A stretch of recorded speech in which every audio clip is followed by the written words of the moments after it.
Okay, everyone, places. This is the final scene, so let's make this one count. And action. Hello everybody, and welcome to part 2 of the retro PC build. Now, I finished the end of the last video with the GTX 760 not working. So this here is a couple of weeks later with all the bits in that I've actually got working.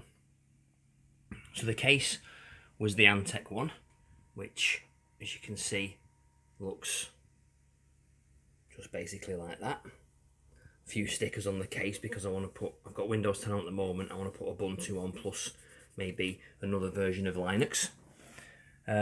It's got the CD-ROM drive, it's got a 3.5-inch floppy drive, I've got my floppy drive cable here with 5.25-inch floppy sockets, so I can use 5.25-inch discs or the 3-inch disc from the Einstein. So that'll be interesting. But anyway, inside the case, what I've now got, I'll put that down there, is I will show you. So, the NVIDIA 760 definitely didn't work. It was a no-no. It was a, if you imagine it was in there, the fan didn't spin and the back of the chips got really, really hot, so you burnt your hand on it. So this here is an NVIDIA GT 440. So not as good, obviously, not as many cores. I think there's about 176 cores on that, but I'm not gaming on it, so it doesn't matter. So that's the video card. The CPU I changed, as you can see. The previous video had the board, the board's the same, but it had a standard Intel cooler with a Celeron E6300, I think it was. So now we've got an Intel Core Duo Quad Q8300, I believe it is, running at 2.9 gigahertz with a proper finned fan with a red LED in the middle. Didn't really want LED, but you know, it's what you can get at the time. The power supply is the same, everything's connected. One thing I did find on the power supply was the cable down there appeared to have been chopped, so I've had to solder it, heat shrink it to make it right, and it works fine. Floppy drive in there, 2 terabyte hard drive in there, and then under there we've got a 128 gig SSD. And then finally, so we've got an Adaptec 2940 AU video card. We've got above that a 54 megabit PCI Wi-Fi adapter. I believe that's a D-Link, possibly, or a TP-Link, one of the links, with 2 aerial sockets. So I've got an aerial, which is over here. I've got one of those external aerials that I plug in to get the Wi-Fi. As you can see, it's really old and it needs a good clean. But it was in a box and I got it, so I thought I might as well use it. Also, as you can see there, there's 2 USB 3 sockets. So I've got in here a tiny little PCI 1x, or PCI Express 1x to USB 3 with a connector here, where are we there, that goes all the way to the front of the case and gives me, oh, where is it, can you see, USB 3 on the front of the case. And then the audio is plugged onto the board. There's a spare USB there, which I may do and stick, I don't know, somewhere maybe in the case. There isn't really much space. I seem to have used it all. There is actually space at the back here. I could put some holes in there maybe. And of course, there is no, as you can see that, apologies for the angle, there is no blanking plate because that didn't come with it. Now, as I said before, this runs at about, I think, 2.9 gigahertz, but the board itself appears to be overclockable. Not that I want to do that, of course, but it's there if I need to. 4 gigs maximum supported RAM on this motherboard, but these are two 4 gig DIMMs because they sent me those by mistake, as I detailed in the previous video. They should have been 2 2s, and I actually got 2 4s. And I bought, you can't really see that under here, is proper 8-bit IDE cable and floppy drive cable. So floppy drive, no, IDE cable there to the IDE CD-ROM drive, and floppy drive cable there to the floppy drive. Now, as I said before, I have this, which has 3.5 inch and 5.25 inch. So I'm going to put that into here, connect up the floppy drive, and then take the 3-inch disc out of my Einstein and put that into the machine for another video.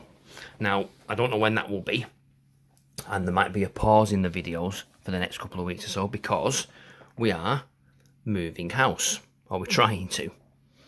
We've had loads of problems since lockdown, and our builder who was building our lovely new house has gone into liquidation, into receivership, so we're no longer buying that house, and we're having to scramble around very quickly to buy another. So things have been up in the air with everything, as well as coronavirus, hence why there's not been very many videos. We're a bit depressed, a bit upset, brassed off, without being too rude. These things happen. He was a small builder. The bank just took the houses off him and the land, so he couldn't sell any more houses to us, and we were gutted because it was beautiful. But such is life, and we will get by. Anyway, onto the machine.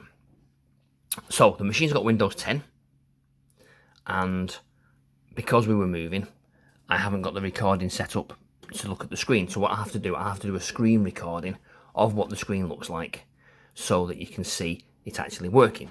So I'll do that. I'll insert that now so you can see it working. It works really well because I've actually got on here, I've got a Wii emulator running, and I bought, because it was one of my favourite games on the Wii, where is it? I bought a copy of Endless Ocean because I've actually got Endless Ocean as an ISO on the hard drive. So on here is an ISO. This CD-ROM drive, I'll find out what model it is, but it's a HL something or other. It's one of the only drives that was available that would actually read a Wii disc. So the Dolphin emulator runs off ISOs or Wii discs. It actually plays this game via that CD-ROM drive, and I love this, and it was amazing. And I'm going to have to buy Animal Crossing Let's Go to the City because I like that as well, and I will show you that running on this machine. It probably won't have sound because I'm not sure that my screen captures sound, but it might do, but we'll see. Anyway, I'll insert it now, and you'll see the emulator, the machine boot up, you'll see the emulator running, and you'll see how fast the actual machine is. A few moments later. We're up and running now. 1920 by 1080, as you can see on the screen. Hopefully this is capturing quite well. I'm using OBS to record the screen, and I'm recording the audio on my phone. So apologies if the two don't really mesh together. But as you can see, in here we've got an Intel Core 2 Quad 8300 at 2.5 gigahertz. I thought it was quicker, but obviously not. But 2.5 is still good enough. We've got 64-bit Windows, and Windows is activated with a digital license. And as you can see in here, this is what we have. So we've got an NVIDIA GeForce GT 440 with CUDA support for some of the older games, a HL-DR-8163B IDE CD-ROM drive. This is the drive that reads the Wii discs. So on that note, I think we're going to the emulators folder, and then we'll run Dolphin.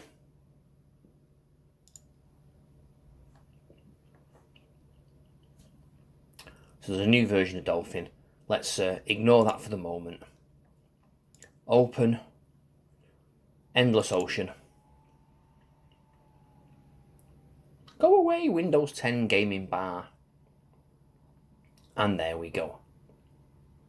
Now you won't get any sound because there's no speakers connected to this PC, which is a bit of a kicker, but it will show you this running.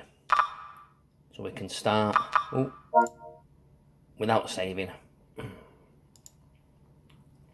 So the mouse button is A, and then I think the QW keys are for the control. But as you can see,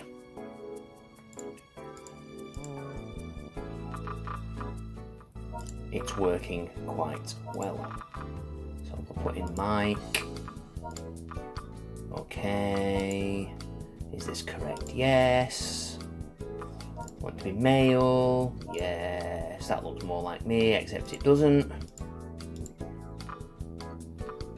Medium. Yes, okay, that's fine.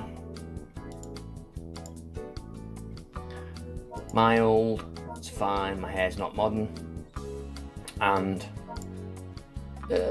it's grey, which they don't support, which is a shame, but never mind. Okay. Yes, everything's okay. So we're all set up in the game.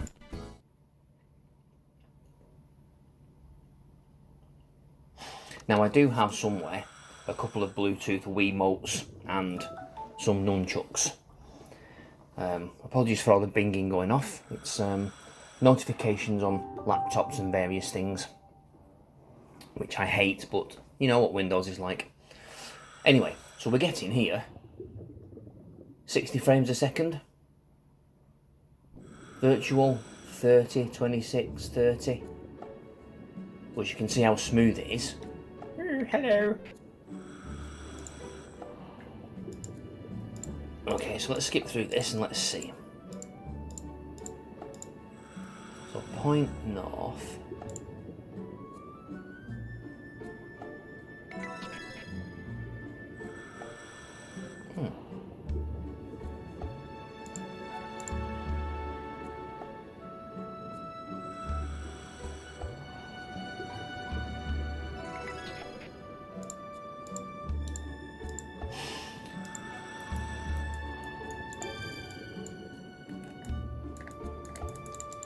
Yes, I know where B is on the remote. Oh, there we go. B is the B button.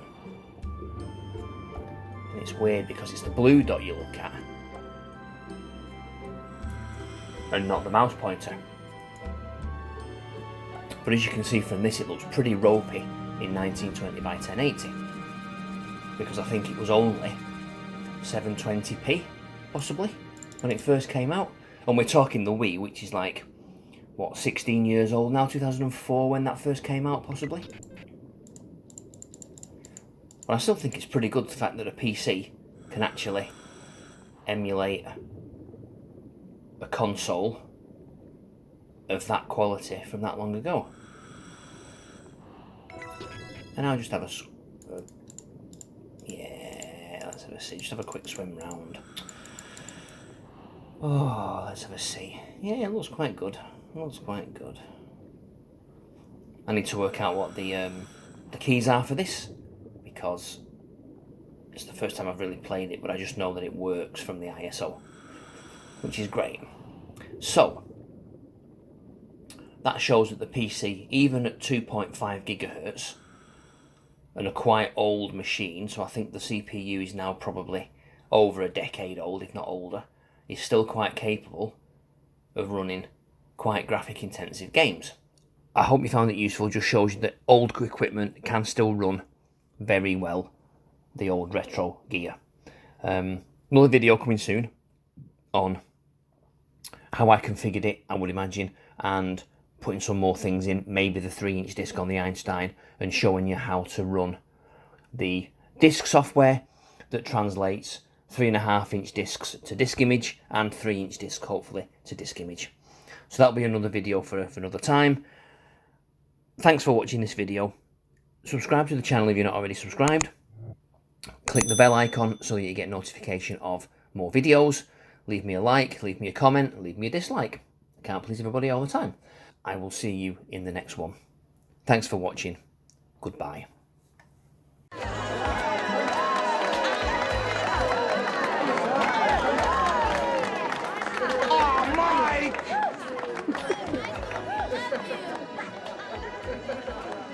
Okay, everybody, that's a wrap.